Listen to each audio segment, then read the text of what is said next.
Bagus. Kenalkan, ini adik saya yang paling bungsu. Usianya sedikit jauh dengan saya. Namanya Wulan. Dia satu-satunya adik saya yang belum menikah.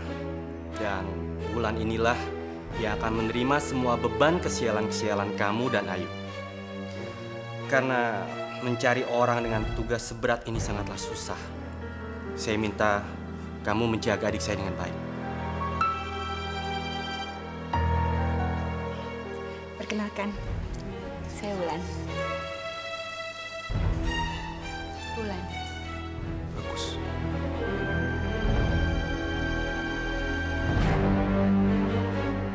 Tentu saja, Mas. Kita akan jaga Wulan dengan baik. Wulan, kalau kamu ada perlu apa-apa, bilang sama Mbak ya. Iya, Mbak.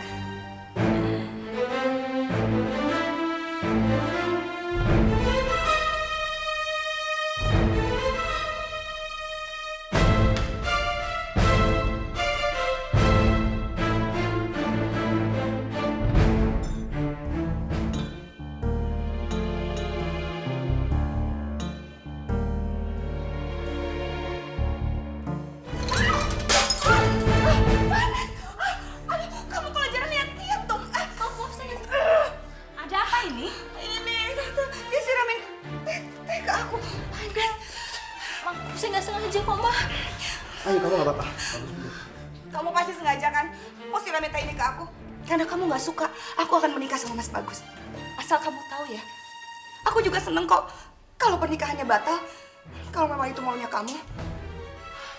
Ayo, kamu ini jahat sekali ya. Kamu nyakitin Wulan di belakang. Ayo, harusnya kamu itu berterima kasih sama Wulan. Karena dia sudah mau menjadi peralihan segala kesialan-kesialan kamu.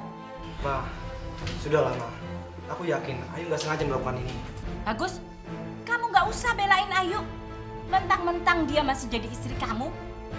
Gus, Ayu itu di depannya aja baik, tapi hatinya busuk, tahu? Ayo ulang.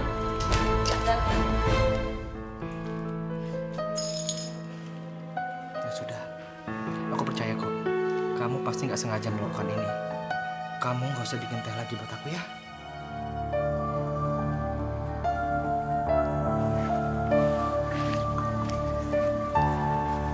Kak, saya bantu ya? Jangan, Nak, jangan. Makasih. Baju siapa ini, Tak?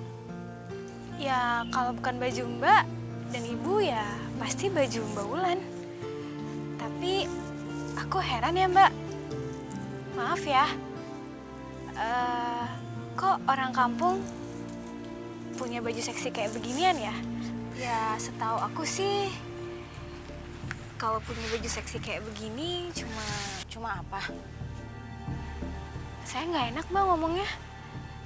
Cuma perempuan nggak bener lah. Siapa maksud kamu perempuan gak benar? Hah? Dasar pembantu kurang ajar. Sana, masuk. Yuk. Aku mau nanya dong. Gimana rasanya malam pengantinan di malam satu suro? Enak gak? Atau nyeremin? Atau beda gitu sama malam-malam pengantin lainnya?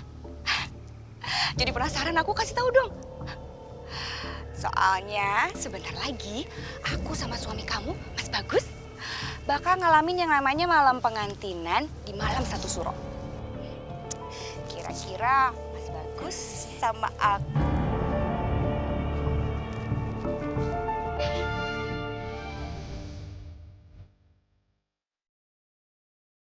Ayu, kamu kenapa sayang?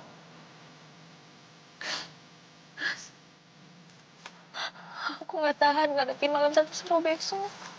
Aku takut, Mas. Aku nggak bisa ngeliat kamu bersanding dengan perempuan lain. Rasanya juga aku nggak bisa, Mas, ngebayangin kamu dengan perempuan lain di kamar kita. Kamu nggak usah khawatir ya. Aku janji. Tidak ada orang yang akan menempati kamar kita selain kita berdua. Nanti aku akan bicarakan sama Mama, Wulan dan Om Suryo agar Wulan tidur di kamar tamu aja. Kamu gak usah khawatir ya.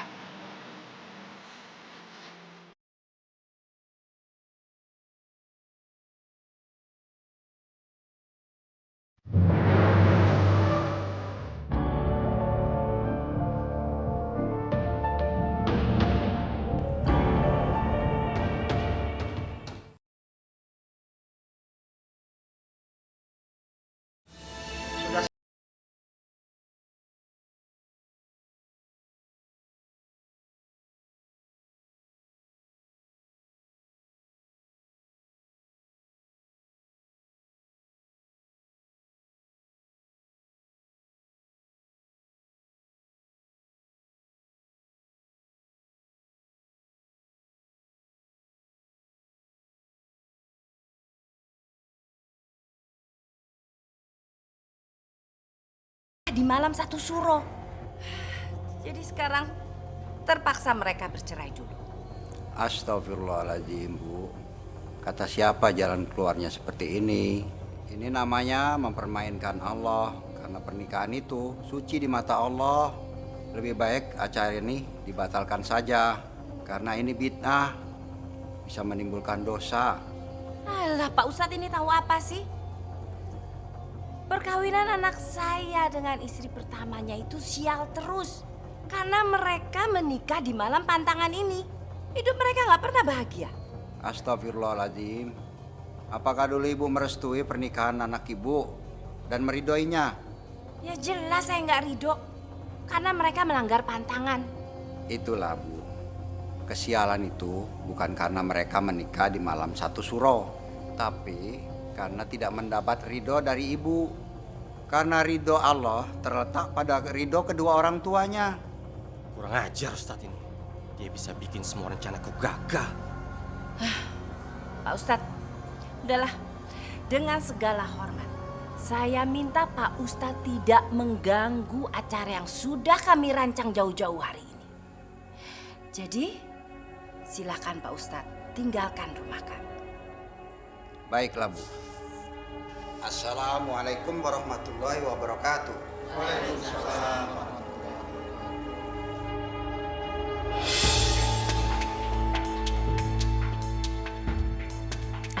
Udah, Pak, silakan dilanjutkan acaranya.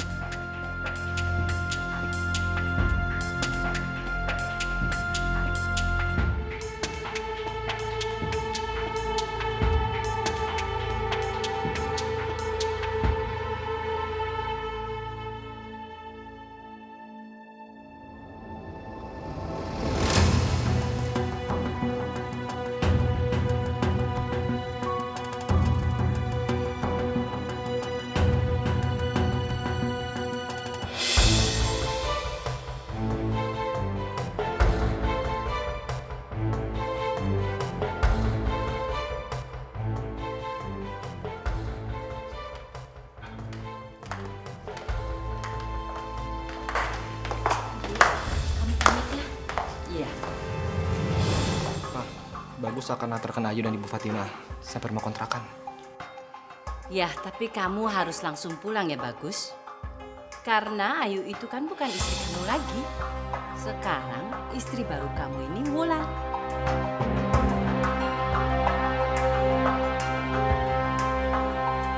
Assalamualaikum. Salam.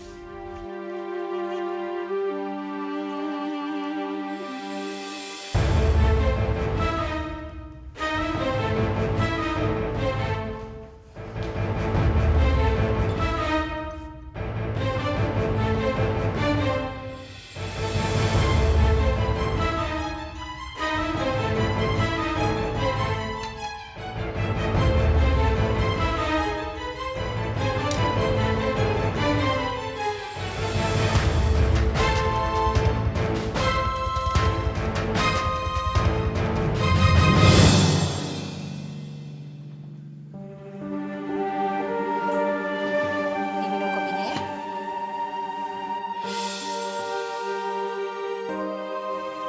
Aku nggak apa-apa kok, Mas. Kalau selama kita menikah, Mas gak tidur sama aku. Aku juga tahu pernikahan kita itu cuma sementara. Cuma sampai bulan purnama.